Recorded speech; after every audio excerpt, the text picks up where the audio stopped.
Programa de hoje, uma cabeça pensante. Esse processo apaixonante, ele é o processo que a filosofia desperta. Um dos maiores filósofos da nação. Você tá o dia inteiro na pornografia. De nada.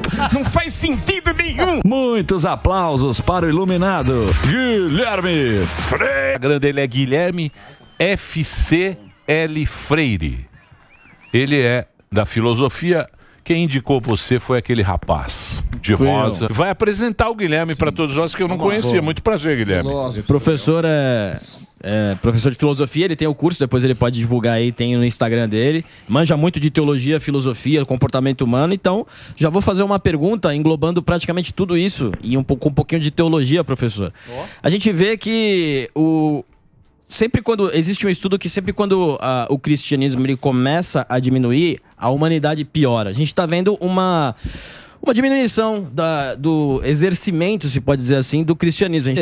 O que significa a queda do cristianismo para o Ocidente? Bom, essa pergunta ela é bem interessante porque em grande parte da civilização ocidental ela é indissociável da cultura cristã que criou ela. Na verdade tem 3 pilares quando se olha o Ocidente: a herança do Império Romano, institucional, jurídica, todo o direito, a forma como a gente concebe a sociedade vendo o Império Romano, a filosofia grega, que é a minha paixão, né, o que eu mergulhei desde o começo, poxa, a minha vocação, Platão, Aristóteles, primeiro o cara falar, sistematizar os bons hábitos na ética. Heisenberg falou, vocês não sabem física quântica, precisam ler Aristóteles. Primeiro o cara comparar constituições e estados. Então a filosofia grega é gigante. E a genética era um monge. Você vai ver que a música clássica, na verdade, vem de um hino a São João, Dó, Ré, Mi. É difícil, até o nosso país foi fundado, o Brasil foi fundado, a primeira coisa do Brasil foi uma missa, e essa cidade foi fundada com uma escola de latim e cultura clássica para os índios, por São José de Anchieta.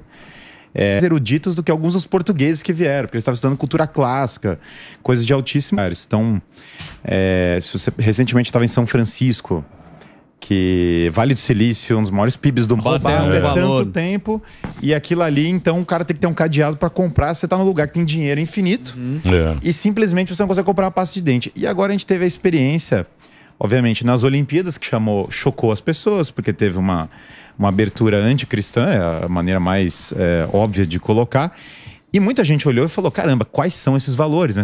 Que civilização construiu isso, entendeu? O que foi que nós perdemos? Porque tem uma beleza gigante. Então hoje, você olha para a juventude, claro, metade das crianças no país crescem sem os pais. Então é óbvio que se você perde essa base moral e cultural, os efeitos vão aparecer. Não tem uma relação direta entre uma coisa e a outra. Você não consegue separar. Eu lembro que uma das coisas, quando eu comecei a estudar cultura cristã, eu me choquei demais, porque eu falei assim, caramba, calma, Dostoiévski tem uma parte religiosa gigantesca, Shakespeare tem uma parte religiosa gigantesca, Rafael, poxa, dou aula sobre a Escola de Atenas. Na frente da Escola de Atenas tem a disputa do Santíssimo Sacramento. Você está olhando, os mestres renascentistas eram um tema gigante. Começa a somar toda essa bagagem, a mesma cultura atual que relativiza a moral, relativiza os clássicos. Fala, não, tira os clássicos da educação, vai ser agora educação construtivista completa, não precisa da leitura desses grandes livros, isso aí tudo é o passado é opressor, o passado é qualquer coisa. E a ruptura com a tradição não é sem efeitos, né? Mas não é necessário ter esse anticristianismo que o senhor mencionou? Porque até por evolução nossa, do próprio cristianismo, não é necessário você ver bizarrices como essa ou ataques ao cristianismo. Por exemplo, começou a baixar, que é uma loucura. Por quê? Maus hábitos. As pessoas comem mal. A testosterona está baixando média. Hoje, as pessoas têm 50... A expectativa de vida americana vai cair. Né? A gente já está vendo o QI caiu. O QI caindo, caramba. O exercício físico foi deixado de lado. Justamente você tem uma relativização da forma física. Não, né? Eu sou entusiasta de jiu-jitsu. Jiu-jitsu mudou minha vida em termos de disciplina, autoconfiança. E eu aprendi a gostar da luta por meio da filosofia. Porque eu olhei e falei, esses grandes filósofos do passado eram lutadores. Platão era campeão de luta. Inclusive, Platão quer dizer o largo. Porque esses grandes homens entendiam que você tinha que ser são do corpo para ser são da mente. Aí você tem toda a parte da leitura. As pessoas não estão mais conseguindo ler. Parar e ler um livro. tem déficit de atenção muito grande, mas também o que está acontecendo. Então tem uma perda do idioma, inclusive. As pessoas estão se comunicando com uma linguagem mais pobre. Então, mas isso, porque é o que? Foi o iluminismo que... Total. Você acha que foi o iluminismo que deu essa... Total, eu acho que o iluminismo foi um salto nessa direção, por quê? Então, a igreja e a nobreza antiga são os vilões. Sim. Nós temos que derrubar eles. Então, qual que é o passo? Primeiro, Deus morreu. Deus tem que morrer e tal. Se não tem Deus, pode qualquer coisa. O bom e velho Dostoiévski já colocou essa ideia no Irmãos Karamazov. Se Deus morreu, pode qualquer coisa. Agora tem que tirar o rei. O rei é o cara que manda em nós, o rei é um opressor, o rei tá lá para mandar. Pega o caso do Brasil, Dom Pedro II era uma pessoa excepcional. A princesa Isabel era uma figura excepcional, ela aboliu a escravidão nesse país, era amada por todo mundo. Veio uma oligarquia, maçonaria, terceira categoria, tirou a família, o dono de empresa, são mini monarcas. Então você começa a olhar pro pai de família, esse cara tá querendo mandar em mim. A minha casa vai quebrando. Então família relativa, vamos divorciar, terceiro casamento, tanto faz, o cara traiu, azar o dele, não sei o quê, blá blá blá. A revolução sexual, todas as coisas vão acontecendo. A tecnologia, claro, tem um papel nisso, porque a vida vai ficando mais fácil. Como a vida é mais fácil, o esforço é menos necessário, o sacrifício gera muita virtude. Então, na equação, você tira a família. Então, o cara tem uma revolta contra a família, contra o empresário, contra o rei, contra Deus. Quando você tirou todas essas autoridades, acabou. É a criança mimada. Açúcar todo dia. Quando tem açúcar todo dia, se a minha casa virar uma democracia, a responsabilidade é de um terceiro. Transfere ela. Se deu errado, a culpa não é minha. Tá? A culpa é até um texto da sociedade. Da psicologia, que é molhou a cama e a culpa é do cobertor. Então, assim, você não quer a responsabilidade moral de suas atitudes. Se você ler um livro lá como Confissões de Santo Agostinho, que é um clássico, está desabando e ele está falando sobre a alma humana, coisas que são facilmente aplicáveis na vida de hoje. Todo o exercício ali, trajetória, e separar o que eu fiz de errado, o que eu não fiz, eu não vou conseguir reencontrar o meu caminho, o caminho da minha vida. Então, só que Santo Agostinho sabe de tudo. Se eu mentir, ele vai pegar. Então eu não posso ficar criando mentiras para mim mesmo. O que acontece nesse mundo pós-iluminista? A coisa que você não deve fazer é confiar num homem que mente para si mesmo. Exatamente. O iluminismo... Mas o Santo Agostinho era danado, porque o Santo Agostinho, ele gostava da mulherada, mas ele sabia que ele não podia ter a mulherada. Aí ele fez um acordo com Deus. Ele falou: Deus, deixa agora que eu tô jovem. Só um pouquinho. Só para aproveitar agora. Só via a existência de Deus, que até então, né? Perfeito. Você tem, na verdade, antes mesmo do cristianismo, Platão, Sócrates, Aristóteles, a questão se Deus existe. Porque você tem uma argumentação, se você pegar a metafísica, sempre foi apaixonado, que fé e razão são contraditórias. Na verdade, é como duas asas numa mesma coisa. Até São Tomás, o seguinte exemplo: você pode falar que a Terra é redonda pela astronomia ou pela geologia. São duas ciências diferentes, estão usando premissas diferentes, mas elas chegam numa mesma conclusão. Então você pega, por exemplo, Sócrates. Sócrates fala que vai morrer dando testemunho da verdade, defende que tem uma alma imortal. E ele fala: eu vou morrer por esse Deus. Tem um Deus aqui que eu vou morrer por ele, é o Deus desconhecido. E é engraçado porque quando São Paulo visita Atenas, tem um monumento do Deus desconhecido. Olha que coisa incrível. Deus desconhecido é um termo do Sócrates. E Sócrates era escultor de origem, aluno dele. E aí São Paulo fala: vim trazer o Deus desconhecido. Então olha que coisa incrível. Quando você olha a história da filosofia, você tem várias pessoas que chegaram na existência de Deus por meio da razão, simplesmente começaram a discutir. Eu mesmo, a primeira vez que eu me deparei com isso, eu não era uma pessoa de perspectiva religiosa, eu era afastado da igreja, era de formação católica, me tinha me afastado. E aí eu abri um livro do Platão e falava sobre a imortalidade da alma. Aí eu falei: imortalidade da alma? O que é isso? Será que eu tenho uma alma? Será que Deus existe? Eu entrei numa... Aí eu empilhei livros ateus e livros cristãos e comecei a comparar.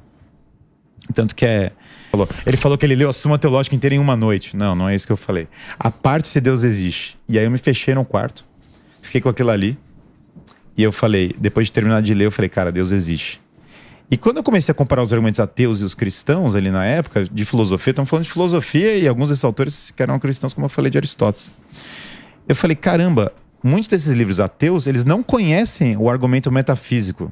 Eles não sabem nem qual é a argumentação. Eles estão discutindo uma outra perspectiva. E aí, quando você falou do iluminismo, conecta demais que o cara muitas vezes está partindo de um pressuposto materialista e humanista. É um pressuposto que o homem é absoluto. Isso. E a matéria é tudo que existe. Isso aí. Ele não está chegando na conclusão, ele está falando isso aqui é o ponto Ele de parte, partida. ele parte desse dessa premissa. ponto, entendeu? São bons argumentos. É nós e o que está aqui. O que a gente enxerga, o São que a gente bons vê. argumentos, É há de concordar. Mas quando você olha a metafísica, você começa a perceber que tem fundamental. Lógico. Você começa a quebrar esse materialismo crasso. E aí que eu vou falar que é estranho, porque a gente falou de físico e tal. Parece que para o homem valorizar inclusive o próprio corpo, acho que as Olimpíadas agora foi uma prova disso, ele precisa acreditar em algo fora do próprio corpo dele, algo mais elevado, senão ele desvaloriza, ele vai... É um efeito cadeia, né? É aquele dominó que o cara vem um primeiro erro, depois ele vai caindo o dominó inteiro. O cara começa falando assim, não, relativiza a moral, cada um tem a sua moral. Já o cara tá relativizando a biologia humana. É isso aí. Sim. Porque é isso que você falou. Quando o cara fala, ó, isso aqui é a beleza, você fala, não é. Você pode concordar no primeiro momento, mas... A discussão existe. Que é o woke. Sim, é o woke. O woke é uma evolução, ou devolução, na verdade, porque você tá... É claramente uma decadência, que começa com esse negócio, Revolução Francesa, Iluminismo, questiona tudo. E aí você vai questionando tudo até o ponto que você fala, beleza, então eu vou questionar a biologia básica, assumir com qualquer tipo de protagonismo e heroísmo, mensagem, tem que ter a pauta, tem que ser ideológico. Tudo vai virando ideologia, que é sufocante para o ser humano, porque o ser humano foi feito para algo maior. E a própria política, para ela ter alguma redenção, ela teria que focar no bem comum, ela teria que ser limitada, porque ninguém tem valores comuns, que é esse outro problema. Tem uma obsessão atual por diversidade, a igualdade e diversidade. Mas para pensar, se tiver 100% de igualdade, todo mundo é o mesmo. E aí nós não temos diferença nenhuma. É ridículo, não faz sentido. Se você tiver 100% de diversidade, todo mundo é totalmente diferente. A solução, Guilherme, então, se não é para ser diversidade ou igualdade, o que é o caminho? O caminho são valores e metas em conjunto. Fala, olha, Emílio, nós estamos juntos aqui, nós queremos que o Brasil melhore. Que é isso que faz uma nação. Sociedade que a gente perdeu isso, né? Os líderes, né? Você não tem mais referências no esporte. Nós temos uma crise de liderança gigante, nós temos uma crise, fizeram um mapa lá nos Estados Unidos, dos valores estão sendo perdidos. Família, patriotismo, religião, a única coisa que cresceu foi dinheiro. Fala, o dinheiro não é uma meta em si. Ele é algo para algo. Ele é um meio. O dinheiro é um meio, não é um fim. O materialismo, ele tem um limite. Então, as pessoas estão projetando ou no ganho prazer imediato, ganho material imediato, ou na ideologia, que virou uma religião política. Porque quando você perde a religião autêntica, não é que você fica sem religião. Você começa a transformar outras coisas em religião. O político vira, né? O Chesterton já falava isso.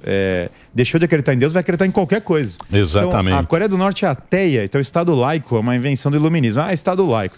Só que você olha a Coreia de líder... Da família, pô. Família você toda. Pega o Ocidente atual e fala assim, não... nós somos seculares, somos ateus. E aí a cultura woke é o quê? Porque se o cara transgride aquilo... Os caras podem destruir a vida dele, vão perseguir a vida dele porque ele falou alguma coisa contra a ideologia. Isso não é normal, gente. Isso não é... E isso, pra mim, é porque o homem sempre vai projetar algo como divino. Isso é da psicologia humana, não tem como fugir disso. Eu acho que se você não coloca o divino fora dessa terra, você vai projetar aqui. É a mesma coisa do paraíso terreno. Não tem paraíso terreno. Não vai acontecer. Você pode trabalhar para uma sociedade muito melhor que a nossa, tem muitas coisas boas. Sei lá, Singapura funciona melhor que muitos países, beleza. Tem coisas que funcionam. Os caras botaram lá lei e ordem pesada, economia livre, disciplina asiática, educação forte, os caras voam. Do que propriamente o que vai ser melhor. Então, isso, uma nação, uma família, é muito boa, porque eu acho até que a internet... um negócio, só que tá lá. Antigamente, às vezes, não estava lá. O poder não é exercido mais como era antes, que era uma elite que, com a internet, fragmentou. Perfeito. Então, você tem muita gente falando coisas legais na internet, mas tem muita gente falando coisas ruins. Muitos líderes. Com muitos seguidores. Você vai ter que... O que foi errado na educação foi tirar a lógica da criançada. Você não apara isso aí? Aí o cara não sabe. A molecada não serve pra nada, né? Eu lembro no mestrado entrando o peso e o triângulo. Tenta levantar o peso sem ter força. Mas os caras tiraram a lógica do currículo e hoje você não... Porque clássicos, não tem o que fazer. Mas é o mundo moderno. O mundo moderno tem coisas incríveis, várias coisas que têm que ser aproveitadas, mas vai ter que ter uma conexão com a tradição, senão você está voando como um balão, sem ter um lugar para onde você vai. Então, a tradição é o tesouro do que a obra completa de Platão. Então peguei lá, o cara vai ler diálogo por diálogo até chegar lá. Aí eu fui dar essa palestra lá em Cambridge, tem um sueco louco lá, que é professor, que é meu amigo. Aí ele foi lá fazer o evento e tal, e eu fui com esse amigo meu. Aí ele chegou e falou, você já leu Platão e tal? Aí ele falou, cara, eu li a obra inteira. Aí ele olhou e falou, calma, o professor de Cambridge, o cara falou, a obra inteira? O que tá acontecendo no Brasil, entendeu? O que botaram na água das pessoas no Brasil? Eu falei, ele ficou chocado. Porque ele falou, cara, aqui pra eu fazer os caras lerem um livro, tá difícil, estamos falando de Cambridge, não é... Não é qualquer coisa, Mas, cara, só foi você também, né? Mas é louco isso, porque, olha só, ler a obra inteira disso, isso é real. Eu acho que a gente tem que voltar pra realidade. Cara, na escola, ele só vai ler, o professor fala, tem que ler Machado de Assis porque vai cair na prova da leitura. É o ameaçado, é a leitura ameaçada. E o professor vem, o professor coitado. Ele às vezes... Vamos marcar outro dia, nós já marcamos com a nossa psicóloga. Com a nossa psicóloga, é porque a gente não consegue falar não. E agora nós vamos marcar com você para destrinchar o assunto. Por que o Brasil, por que a gente não vai? Por que aqui a gente tem um líder para não fragmentação social e política? Por que é tão zoado aqui? Né? É um monte de si. Isso aí. O Instagram dele, você já deve conhecer ele das redes sociais, Guilherme FCL0. Que legal, ó. filosofiadozero.com.br. Já tem uma aula para cada um dos diálogos de Platão. A ideia é pegar mastigada para quem nunca estudou filosofia, conseguir ler os grandes clássicos, fazer uma trilha. Tem todo um projeto pedagógico que eu fiz. Mas o principal material organizado de educação é o filosofiadozero.com.br. Isso aí. Boa. E filosofia, cara, filosofia é um negócio que você precisa ter um bom professor. Um cara que explique bem. Pra você gostar da parada. Tem que ser bem explicado a filosofia. Sabe destrinchar, né? Ele é bom pra isso. Boa, Obrigado, viu, Guilherme? Guilherme conversou com a gente.